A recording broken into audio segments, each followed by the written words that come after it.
Doug Bruck. What Uncle Hayes knew. What Uncle Hayes knew. Doug Bruck.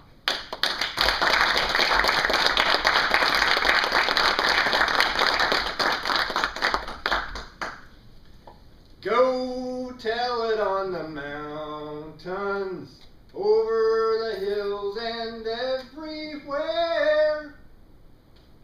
I can't sing like Uncle Hayes sung, but I can sing for the same reason that Uncle Hayes sung. Uncle Hayes sung because it made him happy. Contest chair, fellow Toastmasters, we'd hear that voice singing in the garden, and we'd run up to the garden fence and yell, "Uncle Hayes!" And Uncle Hayes, he'd pop up from working the vegetables. He wore this silly, hard safari hat, an old pith helmet when he was working the garden. He looked like a hillbilly archaeologist. He was the Indiana Jones of the garden, seeking treasures of okra, black-eyed peas. And he'd grow bushels of them. And a few of them he'd keep for him and his wife, Aunt Ruby. But mostly he'd share all the vegetables with the rest of the family, because sharing those vegetables with everyone made him happy. I was 13 and I had an old mutt that we couldn't keep in our backyard. So Uncle Hayes was going to help me build a pen to keep the dog contained. And we spent the day digging holes and placing fence posts in the ground, but we discovered we had a problem in that I was a scrawny teenager and Uncle Hayes was an old man, and we couldn't pull the fencing taut around the posts. But Uncle Hayes hatched a plan.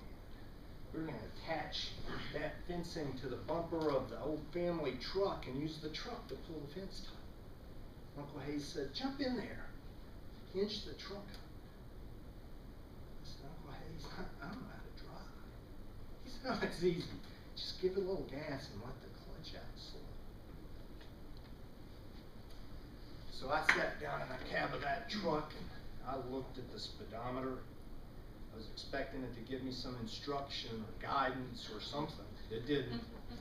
And I yelled out the window, how much gas?"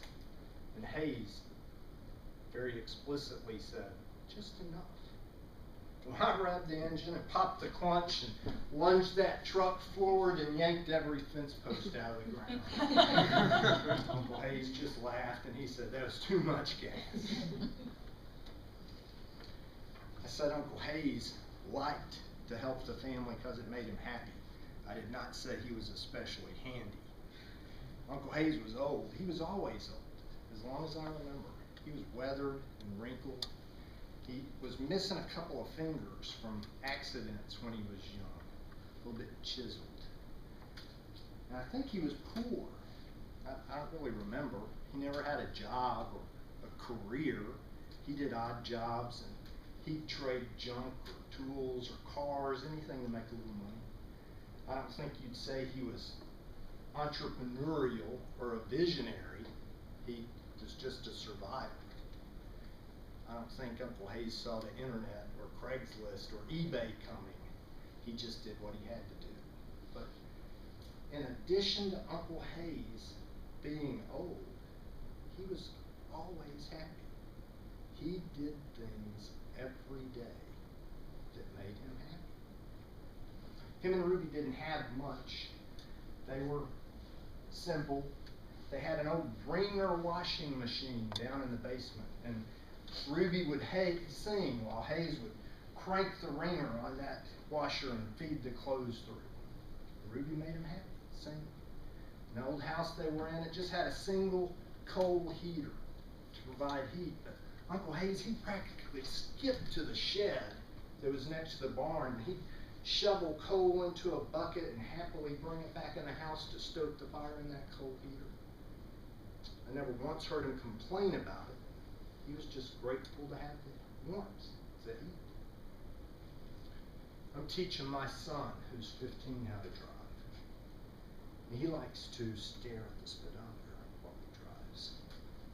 And I'll sit in the passenger seat and work my brake, doesn't do anything, and hold on for dear life. And as the car veers to the left or the right as we're driving down the road, I'll look at my son and he's staring at the speedometer. And who cares about mailboxes or the ditch or oncoming traffic as long as you know how fast you're going, right?